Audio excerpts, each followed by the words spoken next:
Today I'm mixing up a batch of chai spice blend for my coffee using essential oils. So I start off with an unflavored coconut oil, and then I add in 2 drops of cardamom, 2 drops of cinnamon, 5 drops of turmeric essential oil, 8 drops of cassia essential oil, and then 8 drops of clove essential oil, and last 11 drops of ginger essential oil.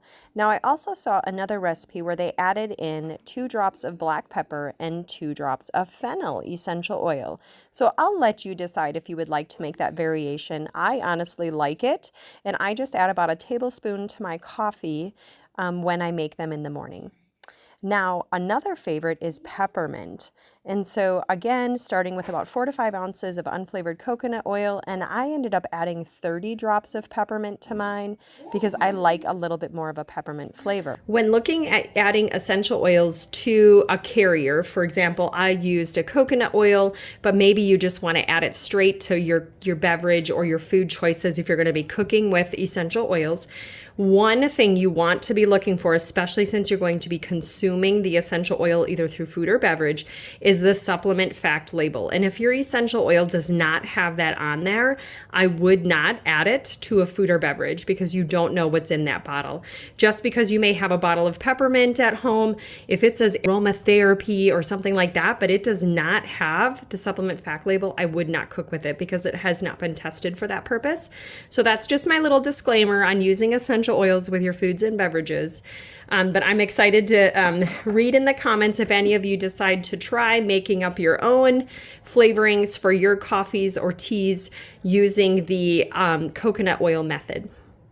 When it comes to coffee flavorings, if you're not one that wants to mix them up, say in coconut oil with your essential oils or even just using your essential oils straight, another company that I have found is the New Naturals. And so these are stevia sweetened syrups. This part about like the pumpkin spice one is you can tell that it has more spices. It definitely tasted more like the spice than say a creamy version.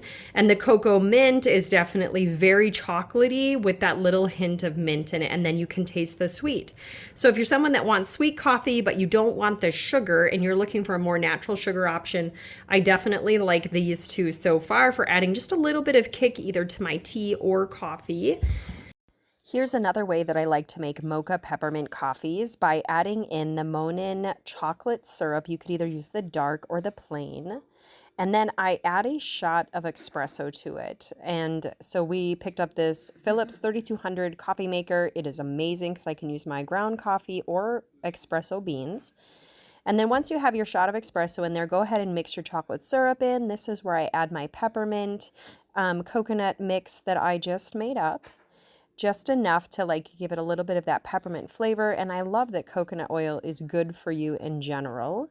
And then I pop it back into my coffee maker and I put in some frothed milk and then another shot of espresso. And it just makes for such a creamy, dreamy mix for chocolate and peppermint mochas. And if you've watched my video this far, make sure to check out the comments below for links and the recipes. Thanks for watching.